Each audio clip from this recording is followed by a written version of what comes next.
Hello students, hope you all are doing well. If you're liking the online classes, please do give a like and comment down below for your feedback and queries. We will try to solve them. Okay, so let's begin with our class. Hello students, today we will study about properties of electric lines of forces. So let's begin with our class. Here we will discuss about 6 very important properties of electric lines of forces. Property number 1, electric lines of forces originates on positive charges and terminates on negative charges. This we have seen in our previous class as well.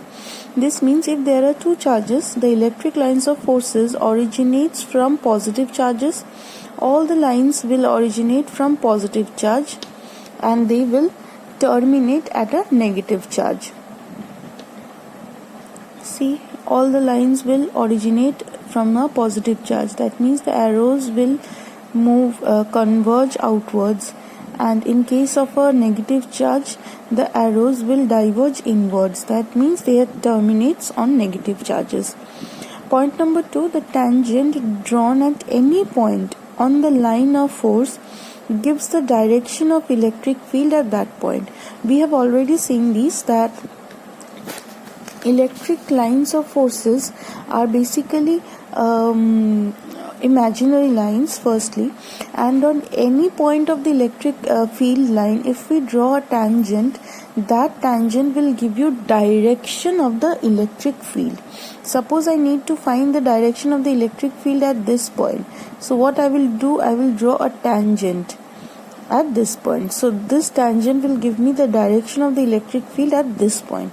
This tangent will give me the direction of the electric field at this point. So at every point the direction of the electric field varies.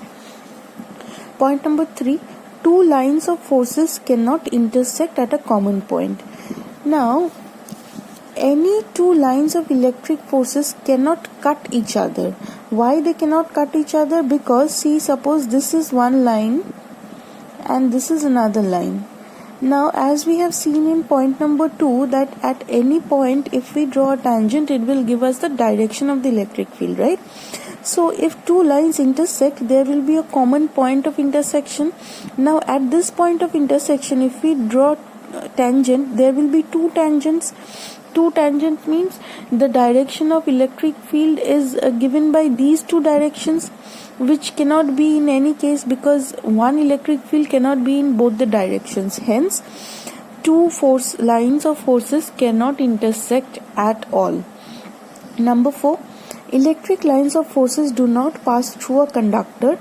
This indicates that electric field lines inside a conductor is always zero. Now suppose we have a conductor. The electric field lines will not pass through them like this. They will not pass through them.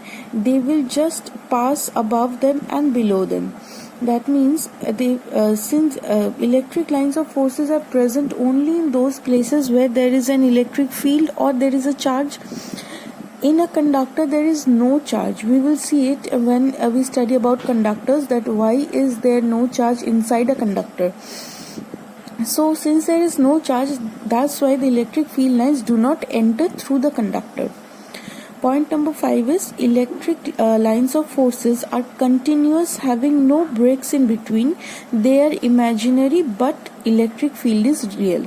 So as you know that electric field of lines originate from a positive charge and terminates on a negative charge. So in between there is no space for electric field lines to break. It is a continuous line. And although the imaginary field lines are field lines are imaginary, but the field actually exists. Number 6, relative closeness of the lines of force gives measure of the strength of the electric field at any region. Now electric field lines are basically imaginary, as you know, so these lines are actually drawn to give us an concept of the electric field. Now in places where the electric field is very high, how do we denote that?